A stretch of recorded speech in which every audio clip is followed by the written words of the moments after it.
They're not going to be quick to want to change what they have. And if it's really upsetting, they'll still hold on to what they want and expect the other person to adjust to it. But you wouldn't expect them to adjust their values that much. Now, when you get to the mutable signs, so you think we had the pushy emotions, we had the fixed ones, the determined, the stubborn ones, the tenacious ones, that resist the change. I want to have this. They get fixed on things, on what they want. Then you get the mutable signs that are the perceptive, manipulative signs, the multiple choice signs. So Venus in the mutable signs, it doesn't rule any of the mutable signs. It has a rulership in the Libra cardinal and the fixed. We'll get to this in a minute. But in the mutable signs, there's too many choices, too many people. How do you choose which person? How do you want which thing? There's so many things. I want it all, or I'll try a bit of everything, and it gets over dissipated. It goes in too many different directions and tends to be perceptive, manipulative, very insightful, but not consistent. Why someone might like being with one person, then, well, that was nice with that person, but this person has something nice to do, or this person has something nice to do. I want to do this and this and this.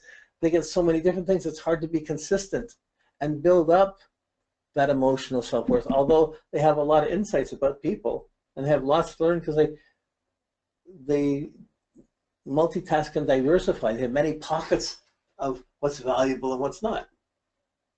There's always, if you don't get one thing, if one relationship doesn't work, there's always another one or someone else. And just that ability to adapt and adjust their emotions and to change it. That's the quality of these. So that makes them interesting, curious, diversified, perceptive, but not necessarily reliable or consistent. They can be reliable when there's a certain when they evolve the quality of it, but a lot of times it's I don't know if I really want that. Do you love me? Do we get married? No, I don't know if I really want. Like, which boyfriend's the best boyfriend? Which girlfriend's the best girlfriend? What do you want? What do you want to take in school? Well, I want to do this, and I want to do that, and I want to do this. They don't want just simply one thing. That can be very interesting, but it doesn't build up the same intensity and the same depth as just wanting one thing and spending years to go get it. Okay. Once you get the cardinal, so you have the masculine, feminine, the projecting and reflecting. Then you see, once you see that projecting and reflecting, then you see the cardinal, fixed, immutable. Then you see, oh, that's projecting cardinal, that's projecting fixed, that's projecting mutable, that's projecting mutable, or that's reflecting on this reflective cardinal, reflective fixed, reflective mutable. So these run into each other as you see it, and they come together, and eventually you start to get this in-depth picture of the qualities that affect the way someone makes choices. So as you're meeting someone, you're seeing them at a certain level, a certain layer of consciousness with a certain set of desires and wants, and that can be good or bad. And you might at times have to come in and make suggestions of what would work better for them, how to solve discontent, how to evaluate differently. And these things are usually learned by great love and great heartbreak of wanting things, not having it, getting things, losing them. Nothing stays the same, but the fixed signs, they want them to. The mutable signs, okay, let's try something else. It's hard, it's boring if it's the same. The cardinal signs are just pushing to get it, to get what they want. So when you get to the fire signs, there's a cardinal, fixed, mutable that differentiates each of the cardinal, each of the fire signs. So there's one pushy, one fixed, and one adaptable, but the fire signs all want to be noticed. They want to be active. They want to do something. They want to have fun, be inspired, be enthusiastic, be active. There's a wanting to be active and to be doing things. That's the fire, the energy to burn. So if I want things to burn, Venus and Aries, I want to burn it. I want something. I go, so Venus and Aries is the flirt, because as soon as it wants something, it's going to push on it. They're easy. They want to push fast. They're going for the hunt quickly. They don't reflect so much on what they're getting. They're going for the hunt. So that can be very noble, but it's not Venus's best sign. because the Venus in Libra is sharing more. Venus Aries is, it tends to be too impulsive, flirtatious, like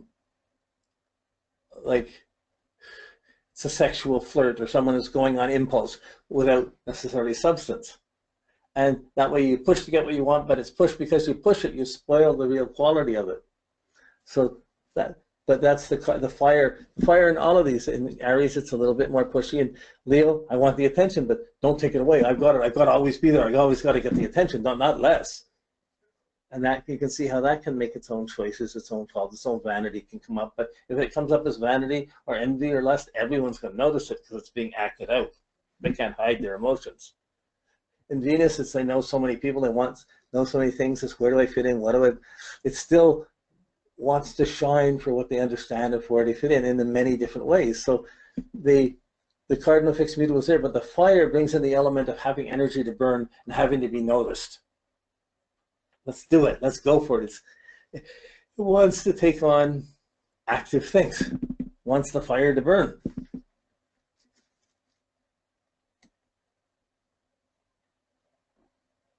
That's half of the projection signs. The other half of the projecting signs are the air. So fire and air are the masculine signs. These are the projected ones. But here we're distinguishing between the fire ones, which want to show and do and act. Now we're seeing the air, which wants to intellectualize. They're going to intellectualize what they want. They're going to rationalize. They're going to plan. They're going to think about what they want. They're going to talk about what they want. It's not like in Libra, the pushy Venus would be, I like you. Do you like me? You want to get together?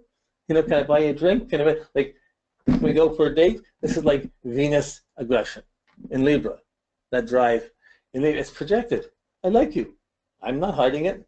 You're getting the smiles. You're getting the attention. And the Venus in Libra knows how to get that. Sometimes you can be indecisive about who's real, who's not, but it's pushing to get what it wants. The Venus in Aquarius is a stubborn Venus. I know what's real. I know what I want. I want to be respected. I want to be listened to. And I want someone to listen to me.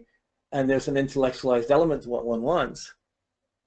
And that, depending how well that's there, that can blossom or it can be inhibited because I'm not good enough to write or I'm not doing that. But often these signs have books to write. So you're seeing a mercurial influence on what one wants. It's, you would look at Mercury to see, well, it's a writer or not. It's not just Mercury. It's what do you want? And here the wants go up into ideas. And it's very good for teaching, communicating, writing, expressing oneself, the good and the bad. It can be very vain. It can be very, Aquarius, it's the reflective one. I know this, I know this. I'm not going to show what I want. I want people to know. I'll write a book and people will see what I want. Then they can relate to me. So it's still projective. It's projecting intellectually and projecting that one wants to know one's friends or wants to know that quality of input. I know so-and-so, I know so-and-so, this person likes me, that person likes me, I'm part of this team, I'm part of that team. That's the Aquarius influence. I don't want it to change. And the Gemini is saying, well, there's friends, there's marriage, there's people, there's so many people. I'm curious. It's the really playful Venus. Why be with just one person? Why get tied down? And the Venus in Gemini doesn't want to be tied down, but it's quick to talk. And this is beautiful, this is beautiful. Do you like this? Do you like this? They have their ideas about everything. And that's where they live. They're happy in that. If they meet someone that's smothering that, says it's just got to be this, it's going to spoil the relationship. And they'll project it out. You push it, they'll project it. They'll go somewhere else. So they'll find other people to talk to. So if you're married and you made the commitment, you're married, but you stop talking with your partner, and that partner meets someone that can share their deepest thoughts and share their spiritual ideas with, but they're not sleeping with them. They have a friend that they're more intimate in sharing their ideas with than with you. Is that a threat to your marriage? Whoa. These are valuable considerations.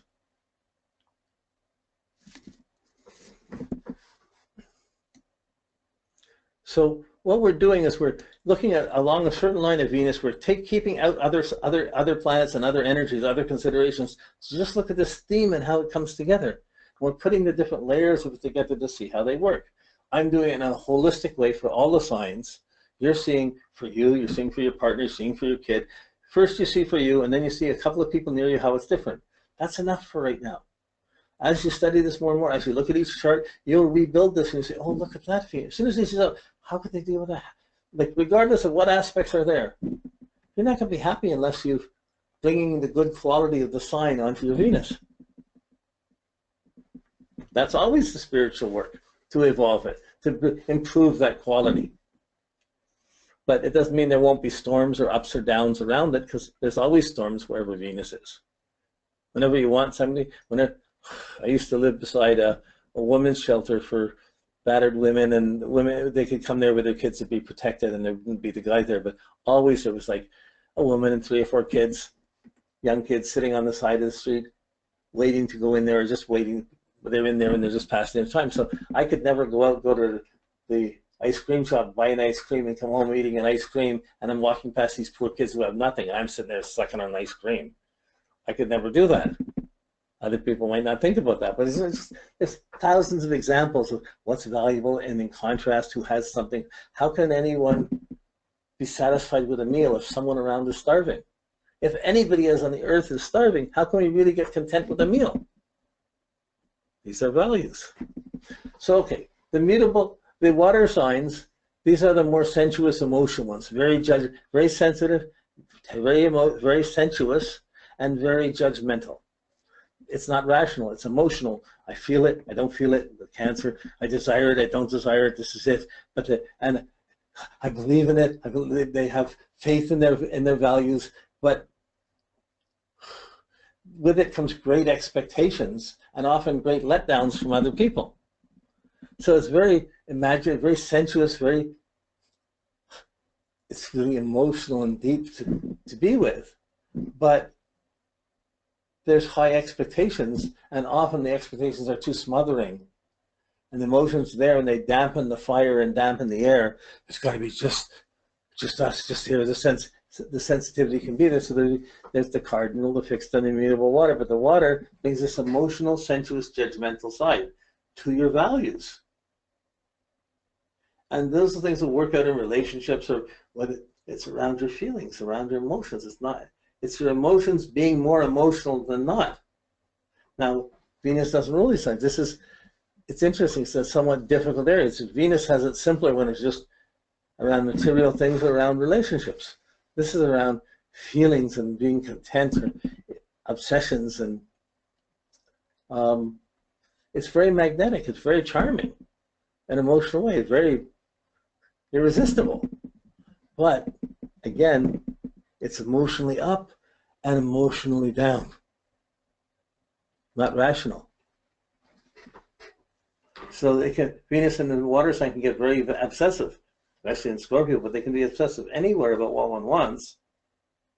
And then that's going to affect the way you think and the way you're behaving, and your confidence will be tied up into it. And someone could meet you and just see yourself on the street. They see your confidence, but it takes a little bit more intimacy to get close to know what someone's values are, to know if they're happy or not. So some very sensuous person, or wanting the sensuous thing, can give this emotional sensitivity to someone, but they can attract someone that's exactly not emotional, and they're bringing the emotions in, but they're not getting it back. Here they want to get it back. They're expecting you to be that emotional too. So Venus is what you want. Mars is what you're going to do. So Venus is seducing the mind so they can guide your Mars to go get what you want, or to get away when you're not getting what you want. So it does spill over to the other planets, and your understanding of that will be based on how well this works. But this evaluation of liking yourself, what you want, what you desire, what's going to satisfy you. If you have Venus in emotion in the water sign, you're not going to be satisfied by dry or speculative things. You want emotional, sensual involvement to build up your self-worth.